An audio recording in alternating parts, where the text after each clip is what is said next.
Hello, welcome to another edition of the Pace Report. I'm Brian Pace, reporting live here at the Iridium here in New York City. Charles Tolliver has been a very, very important figure in jazz music for well over 5 decades. In addition to him backing some of the most important icons of the game, ranging from Max Roach to Andrew Hill to the great Jackie McLean, this man has also recorded, composed, and performed some very, very important ensembles throughout his 5 decades. In addition to that, he was very, very, very responsible for a record label that really, really went against the grain at a time when jazz music was changing during the 70s and 1980s. Tonight he's fronting a brand new quintet, which you guys are going to see tonight for the very first time. And earlier we sat down and we talked about his career. We reflect on 50 years in this game. We talked about the role as a band leader and composer, and also what makes that fire really, really, really, really stand out, not only just in his music and his compositions, but as a person who's also innovated as well as cultivated parts of jazz music. So sit back, relax, and enjoy the sounds of the legendary Charles Tolliver live, performing with his brand new quintet live here at the Iridium, here on the Pace Report, live at the Iridium here in New York City.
You know, Charles, I witnessed something at the Iridium. I witnessed one that you're back on top again. You never left.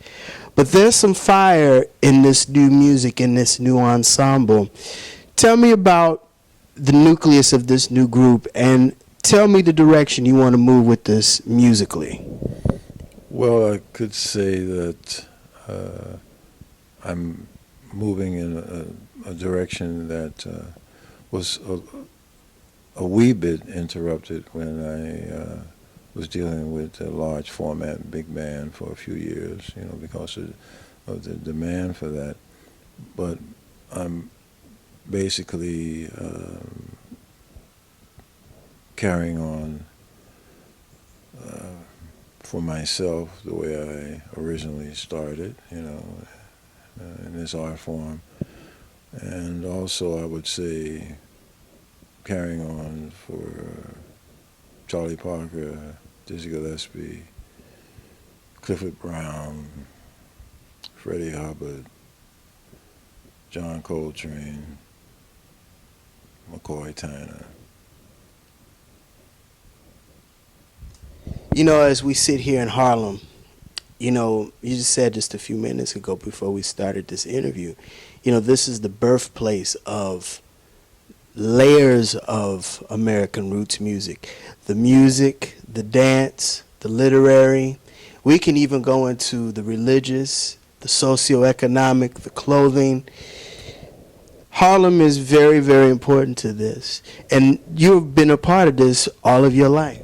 That's true. My folks, I was originally born in Jacksonville, Florida, and my folks uh, immigrated basically here when I was 10 years old. Us boys, my brother and I, and I grew up right here in Harlem, 137th and 8th Avenue, actually. And practically all my waking hours was spent, listening to all those original great jazz recordings. And I mean, I was already playing the trumpet before I got here, since I was about 8. And I guess I was always going to be a quote unquote jazz musician. And I got a chance to see how the music was incubated in the clubs, jam sessions, from which a lot of the men who were to become, household were stars in the music. And so here I am. I mean, I basically got my start with Jackie McLean. And I was fortunate enough to be in that age bracket where everybody was still alive except for Charlie Parker and Fats Navarro, Clifford Brown, when I entered. And so here I am. You were a self-taught musician, and when Jackie McLean asked you to join his group, what was your reaction? Because this man was really he and Phil Woods were kind of like the underlinks to Charlie Parker, along with Cannonball Adderley, which he went more of a soulful side. Mm-hmm. Yeah, I mean, there was a gentleman who's still alive. His name is Jim Harrison. And there was a club in Brooklyn. So there were 3 clubs. Count Basie's and Branca's here in Harlem, and in Brooklyn there was a place called the Blue Clarinet. And I was at a jam session there, and when I came off the bandstand, a guy named Jim Harrison said, "Hey, Jackie McLean might be looking for a trumpet player, really, because as kids we ate and slept Jackie." And to make a long story short, oh yeah, and he said to me, "Oh yeah, I have a Jackie McLean fan club." Now, I've never heard anybody have a fan club for a musician up until that point. And so he told me where Jackie was. I went to see Jackie, and he was sort of like, just getting himself together. And he said, "Well, come see me when I'm, gonna be playing somewhere." I did. He said, "Come to his house," and he hadn't heard me yet. And when I tell people that, they say, "Well, you gotta be kidding, why did he decide to use you?" Well, I say, I guess he was going on the word of this Jim Harrison guy.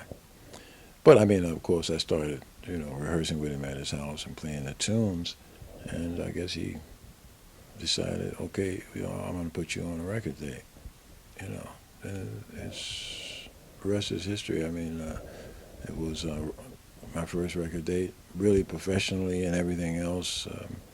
Debut with Jackie on It's Time, I think is the name of the album, and fortunately for me, he had on there, Cecil McBee on bass, which was his debut as well. But he had Herbie Hancock and Roy Haynes rounding out the rhythm section. I think I'm pretty sure it's the only time that Herbie and Roy have ever been recorded together. And so that sort of kick-started my career. Charles, you came in at a time when there were a lot of new trumpet players coming on the scene. It was you, Freddie Hubbard. Well, Freddie had already been an established star, but he was coming out in the limelight. Woody Shaw was my immediate contemporary, and we both were making records with the Blue Note stars of the time. Me with Jackie and also Horace Silver and Andrew Hill, and Woody Shaw was with. He made recordings with Horace and the organ player who grew up with him in Newark. So we pretty much came up, at the same time. Being self-taught, who were some of your musical influences coming up? Especially, because you're in the hotbed of a lot of clubs here in Harlem, so I'm pretty sure you had your fair share of seeing and hands-on with a lot of these musicians. Well, actually, my influences started when I was about 5 years old, before leaving Jacksonville, because my parents, they were pretty hip. My father, he was a World War II veteran, and, the zoot suits and the whole 9 yards. And they, of course, had the original jazz at the Philharmonic that Norman Granz had started, fostering and being a benefactor and facilitator for, the start of the dawn of modern jazz. And I used to sit down and listen to those with the old record player, These 78s were really thick. And on those recordings were, of course, Dizzy Gillespie and Charlie Parker, Lester Young, Coleman, just a host of all of the, Roy Eldridge, you name it, and there was a trumpet player on there, Charlie Shavers, that was always, right there in all of that, and that was my original influence because he had such technique and everything. Not that I didn't like little jazz, but or Dizzy. Dizzy is in a category by himself. You don't need to comment whether you like him or not. That's a given. But the person that stuck out in my mind on those recordings, that wasn't a trumpet player. It was Charlie Parker, because he sounded different than everybody else. It just was, it was just different. And so I could scat all of those solos. So by the time I was ready to actually try and put that on my instrument, I pretty much, knew, how I wanted to, deal with the trumpet.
you moved into a band leader as well as an educator as well as a mentor, just like Dizzy Gillespie, as you touched upon earlier. You were out west and you played with Gerald Wilson and Oliver Nelson in their big bands.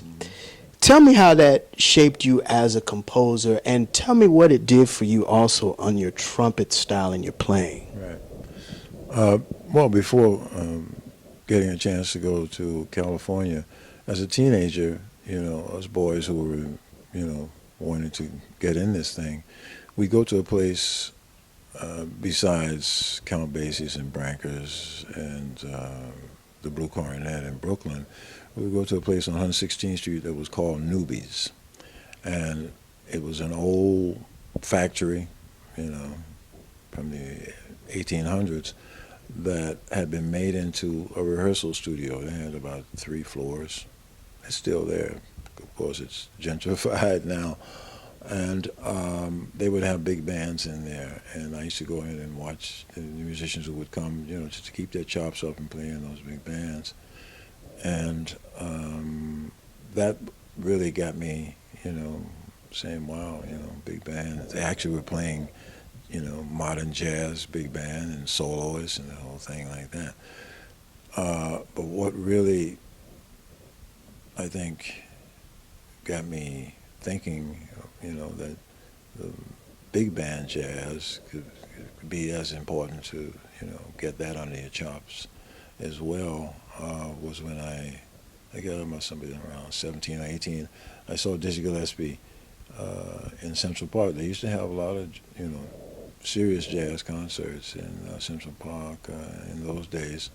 And he had a young Lee Morgan in the band, fresh on the scene. I think he couldn't have been more than 20 something.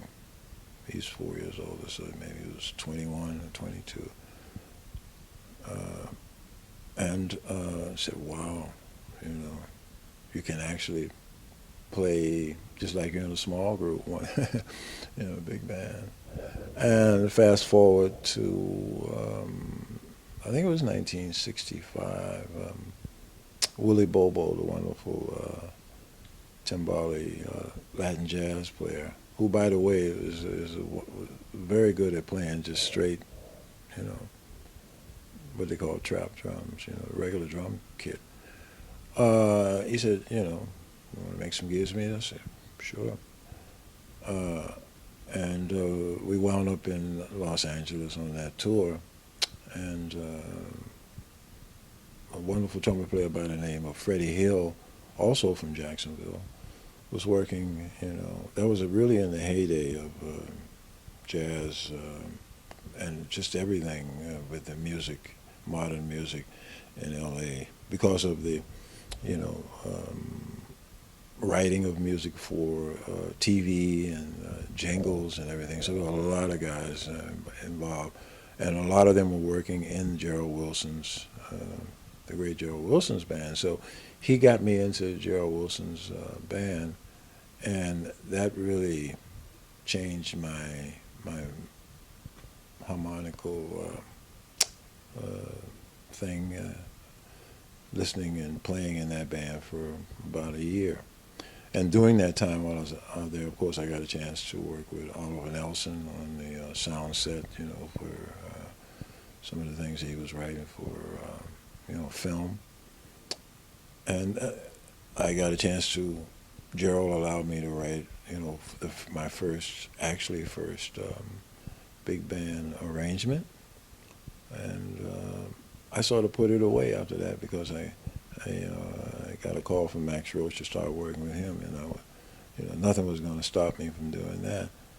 And I really, then over the years, whenever I would sit down to write something, that I liked playing, with a small group, sometimes I would then take the time and make a big band arrangement of it.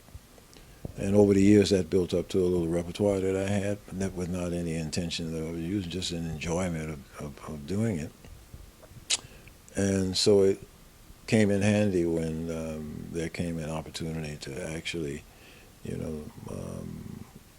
make a serious commercial recording in 1970, with pretty much my alter ego, the great Stanley Cowell on piano, when we decided to use that first big band recording as a jump off point for Strata-East records. Heading a big band's got to be very, very complicated because you have to put together the right musicians as well as you've got to put them together and play and interpret the sound that you there's definitely a Charles Tolliver sound in that big band because your arrangements offset that. How easy or how hard is that? Well, I think my influences for large ensemble, big band, definitely stems from Duke Ellington through the great Dizzy Gillespie, big bands to Thad Jones, and even before that, when I was a teenager, really just going and listening to larger ensembles, Slide Hampton. Slide Hampton is just out of this world. And so, all those people I just mentioned, Gerald, Oliver Nelson, Slide Hampton, Thad Jones, Dizzy Gillespie, Duke Ellington, it's all in the mix with, and in my brain, So, and I try and work it so it sounds, what comes out is eventually me, Max Roach also allowed you to be you in his ensemble too. Would you say that Max Roach gave you that fiery, independent spirit that helped you launch the record label? Absolutely. I mean, Max Roach was everything to all of us, coming up underneath, those originals. And for a trumpet player, it's like it's a dream come true, to get the call to play with him. And during every second of the time, when I first met him, in first rehearsal till his death, really, he's lingering in the consciousness. I mean, of course, that in the '60s there was one point when there was a total identification, with being an African American that permeated through even the black churches. In other words, or Sammy Davis Jr. or Harry, but I'm talking about the whole cultural thing of us, not only the social, the political. I'm talking about the social, cultural thing. James Brown, Miles Davis, everybody had an afro, if you understand what I mean. Yeah, that includes all from preachers, you name it. And there was an identification that was so powerful, so strong. I think that then got into the political. It was the politics of everything. Said, well, we are really one person, one people pushing for this identity, including this art form and everything. So Max Roach was like a god, especially when he and Abby Lincoln were together. I mean, this was like Cleopatra and Mark Antony or something. You know what I mean? How you see this fabulous two black people, and so. When Stanley and I decided, well, what are we going to do with this recording, this first recording, which happened to be a big band around the quartet, we sat and talked with Max, and he says, okay, well, this is what I did when I was going to start this debut record thing that he and Charlie Mingus were going to use to put out their own product.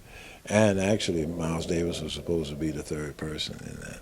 But, our history went with that. I mean, around midnight and his contract with CBS pretty much took him out of that picture. So Max Roach is very important.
The time that you started Strata-East was basically built out of a necessity, and starting and forming your own record label at a time when music was changing. Soul and funk was coming in, rocket, yeah, everything was coming through. Your records, Music Inc. and Big Band in 1970, and then Impact. Let me read a couple of people that were on this record: George Coleman, James Spalding, and Charles McPherson. These albums right now stand the very Jimmy Heath. That's right. Clifford Jordan, Curtis Fuller. You know, there was a camaraderie. Maybe it was because of how the guys watched Charlie Parker create all of this with Dizzy Gillespie. But, you know, as I said, I sort of, when I broke in, it was just in that, when that vacuum was going to happen. But I got a chance to rub shoulders with those originals as well as us being, you know, cementing what was going to be, you know, the new thing, you know, with John Coltrane and Miles Davis. And those great musicians that we just named, you could say to them, hey, I'm going to do a recording, you know, I'd like to have you on it. There was never a second thought about doing it, you know, because of the camaraderie that was there. And if they agreed to do something with you like that, it meant that you had finally been accepted in this thing, bona fidely. And actually, in fact, when Stanley and I decided to do that first recording, at least in my case, I just got tired of, and I said this in other interviews, of queuing up. In other words, queuing up for a leader recording date with the companies of the time. All of them, who were recording. My contemporaries, and of course the already established stars. And it was that for that reason only. It wasn't about starting a record company. But what happened was that when we shopped it, it's the same as what is being done today. Guys, you can do it with a computer. What took, I don't know, 10 steps to do, in the heyday of the LP record industry.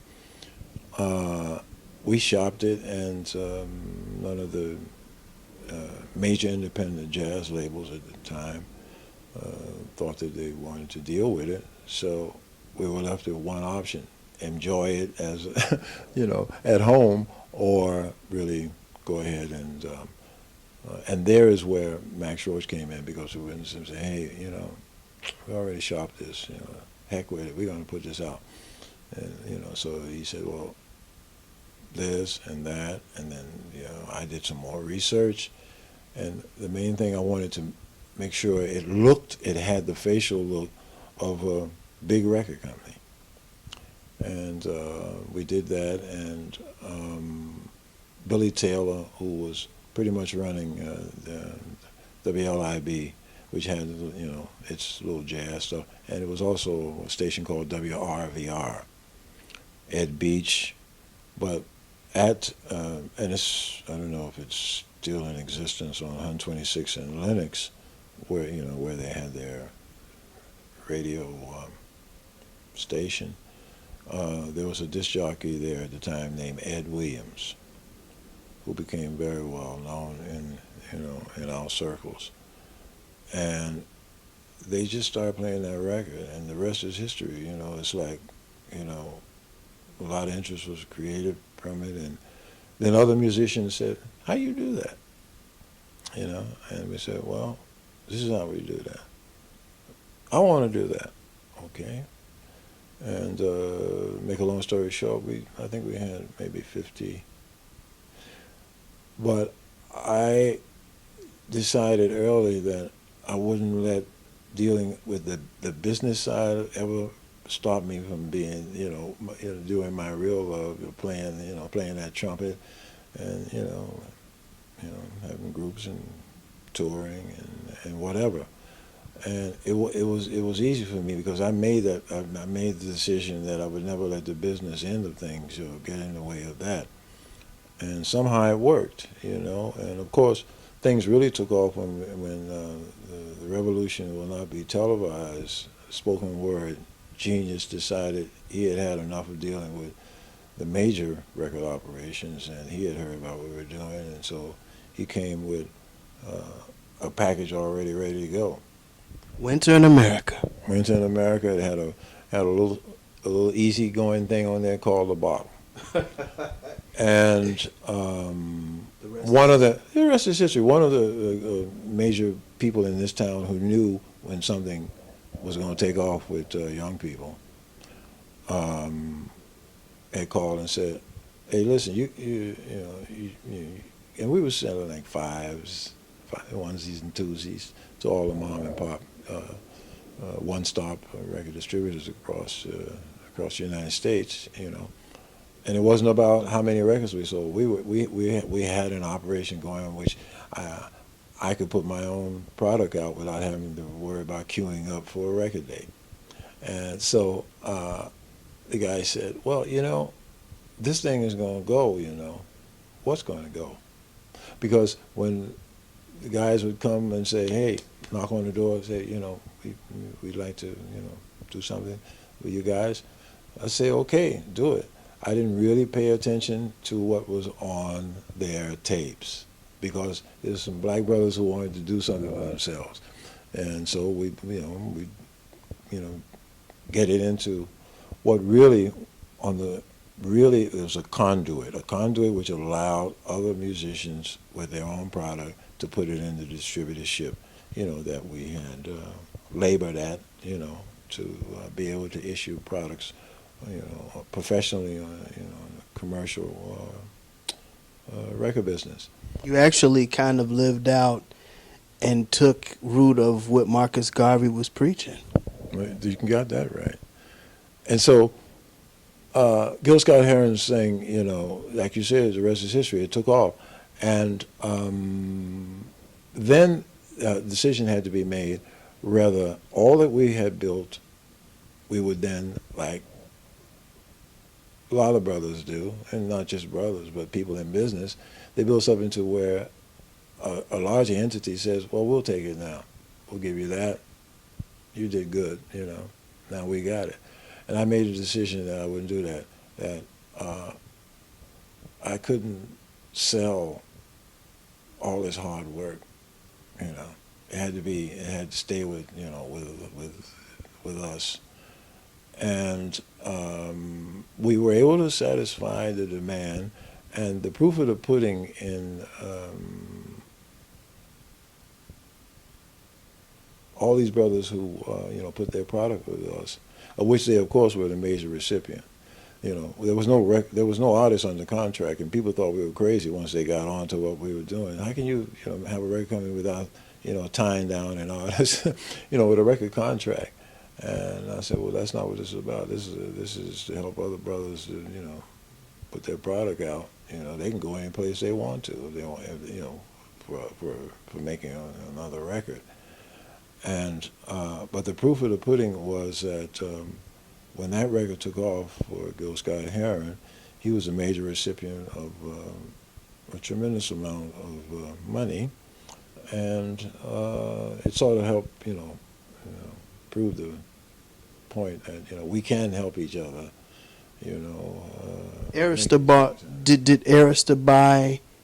No, Arista didn't buy. No, what happened was exactly what I just intimated, is that no artist was under contract with us, only the product that they brought to us, So he got signed to Arista after that. Because Clyde Davis, who had just basically was fired by CBS or other sorts of whatever was going on, but he decided he was going to start Arista Records, and when he heard about this, it happened right at the same time as we issued the Gil Scott-Heron product. He wanted to put him on the contract, which he did. I didn't stop. We weren't going to stop Gil Scott-Heron from doing whatever he wanted to do. I guess he figured, well, I got a good calling card with Winter in America. Now I'll go after, getting, even better, situation with a record deal. I don't know how, because it really didn't turn out that way, but that's another conversation. But Clyde Davis, when he signed Gil Scott-Heron, they decided that they would try and cover Winter in America with their own. But it didn't work out that way, because the original was so powerful that they couldn't do it. Sort of, that's how it is in the business. People try and overtake something whatever way they can. That's the business. But I knew that they couldn't do it, and the rest of the world knew they couldn't do it. And so we had about 50 or so, and then I decided about 12 years later that I wanted to take a break from that, coming in off the road or playing where I wanted to, and taking a look and seeing what's happening. So I just simply, and it was mistaken by just about everybody that this Strata-East label, this cult thing that had been started, had gone under, or had gone defunct. It never went under. It never went defunct. I just went quiet with it, because the Japanese had already intimated to me that I knew that more than the Fortune 500 run record operations, that the compact disc, they were busy with it and that it was coming.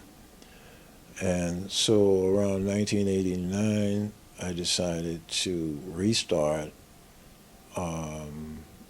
everything with the compact disc format, but not at the full record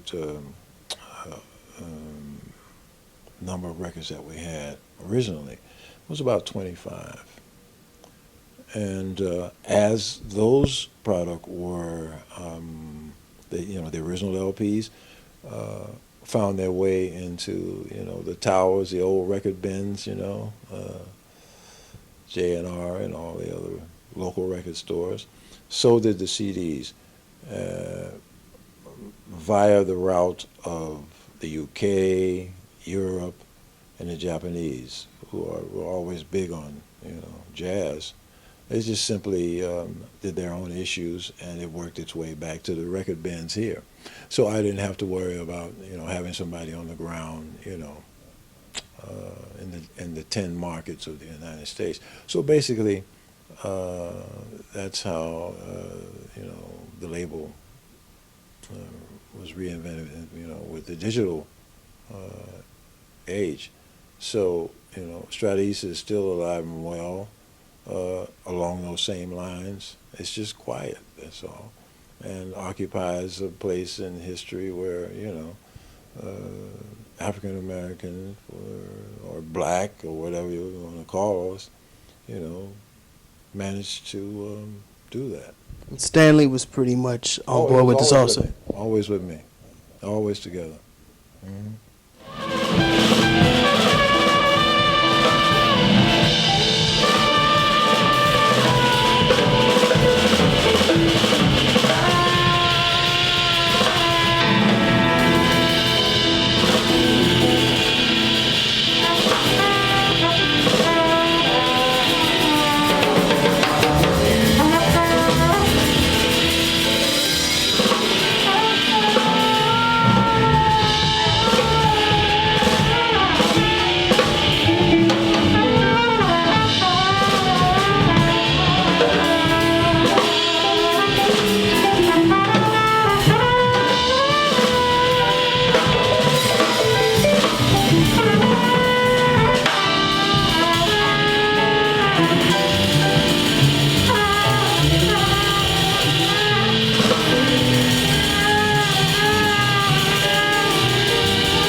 this new quintet, you have E.J. Strickland on drums, who's Sometimes. sometimes.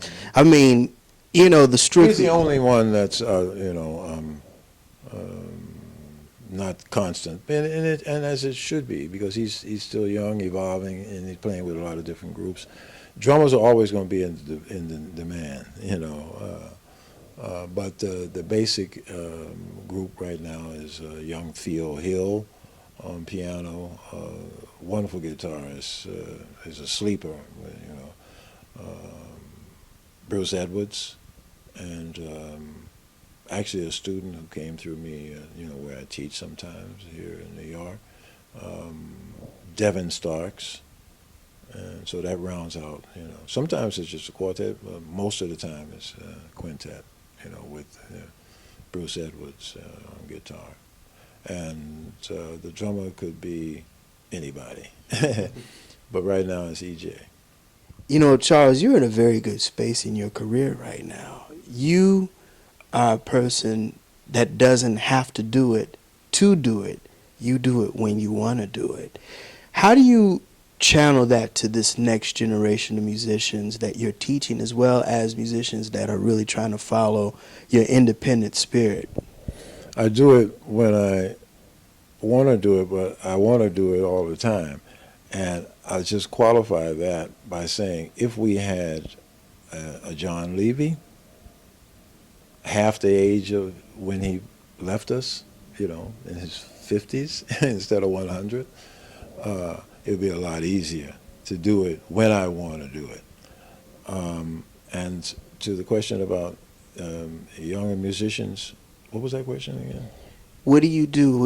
How do you tell this next generation to continue doing how you did it, but do it in this generation? Well, I think that says it, to continue doing, exploring, the different possible, and I say that qualifyingly, possible avenues to enlarge this wonderful language, art form of ours, and, take a peek at, in all its elements, what the previous generation, which includes me, have done. I would say in closing that Louis Armstrong, 1899 was it? Duke Ellington, 1899. In just about or a little bit over 100 years, this art form developed faster than any other art form.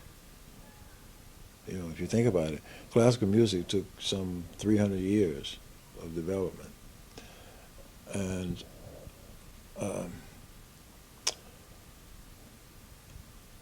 they have to take a look, pay attention, younger musicians, to all from that point, from Pops and Duke right up to now. Don't just decide that this art form only began in 1970. I mean, there was this famous documentary that was made, which seems to suggest that a certain part of this art form ended in 1960 or something, 1970. You know what I'm talking about, right? Ken Burns Jazz. Right. And so I'm not, there are parts of it that I like. I just thought that, a little bit more diligence, and to be a little bit more inclusive on the generational level of things. By example, Duke Ellington and Louis Armstrong, they're the first generation. And that's all of them, includes all the other great names that are involved there, from Coleman Hawkins, Lester Young, Lady Day, from Bessie Smith, the Lunsford Band, and so on. Each instrument and voice. And the second generation is obviously Charlie Parker and Dizzy Gillespie. And you could say that Miles Davis was the second generation. a young Jimmy Heath and a young John Coltrane were slipping out of that and really became the third generation. Where would you put Monk? Excuse me, Monk is definitely second generation. And Thelonious Monk actually bridged the gap between the first generation and the second generation, which is what I think, those other folks who are the gatekeepers and controlling things, they couldn't believe that a guy could play stride piano like that, but in the same moment give the voicings, which were to become the underpinnings for modern jazz. So obviously Thelonious was second generation. Third generation was Herbie Hancock, Freddie Hubbard, Lee Morgan. You could say that Donald Byrd bridged the gap between the second generation and third generation, and was the originator of crossover.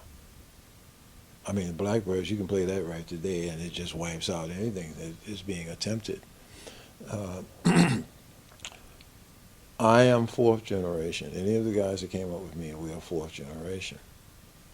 And there you can work it on from there to who's now fifth and sixth generations through 2014. So guys have to keep in mind, the ones that are the young ones coming out, man, hey, you sixth or seventh generation.